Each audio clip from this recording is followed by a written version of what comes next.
Especially husbands కి చెప్పేదన్నా, వైఫ్లు మనకంటే కొంచెం ఎమోషనల్లీ వీక్ ఉంటారు. ఎంత వైఫ్ గానీ, జాబ్ చేస్తున్న వైఫ్ గానీ, ఏవైనా గానీ హస్బెండ్ కంటే వైఫ్ సర్కిల్ చాలా చిన్నది. హస్బెండ్ వచ్చినాక ఆల్మోస్ట్ వైఫ్ లకి హస్బెండే మెయిన్ సర్కిల్ అయిపోతాడు. బట్ హస్బెండ్ మాత్రం బయట తిరుగుతూ ఉంటాడు. సో ఎందుకంటే హస్బెండ్ కి వైఫ్ కంటే మెంటల్ టెన్షన్స్ ఎక్కువ ఉంటాయి.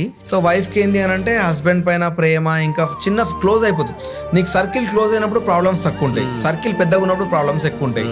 నా పాయింట్ ఏంటంటే హస్బెండ్ ఏం చేయాలంటే, నాకు ఇన్ని ప్రాబ్లమ్స్ ఉన్నాయి ఇవన్నీ చెప్పకుండా, నీకంటూ నేను నమ్మి నీ వైఫ్ ని ఇంటికి వచ్చింది కాబట్టి ఆమె బాధపడకుండా చూసుకునే రెస్పాన్సిబిలిటీ అన్న. నీ దగ్గర డబ్బు ఉండని ఉండకపోని అట్లీస్ట్ ఆమె మూడ్ ని బట్టి, ఆమె మూడ్ బాగాలేదనుకున్నా వాళ్ళు ఏం కోరుకోరన్న, మనం పక్క నుండి నేనున్నా నీకు, లేదంటే వాళ్ళని ఒక 2 నిమిషాలు నవ్వించగలిగితే చాలన్న. ఎందుకంటే ఇప్పుడున్న సిచ్యువేషన్స్ లో అసలు టైమే సరిగా దొరకట్లేదు కలిసి ఉండడానికి. ఆ ఉన్న కొద్దిసేపు ఏవో ప్రాబ్లమ్స్ మాట్లాడుకుని గొడవ పడే కంటే ఉన్న కొద్దిసేపు ప్రశాంతంగా గడపడానికి టైం చూస్తే చాలన్న.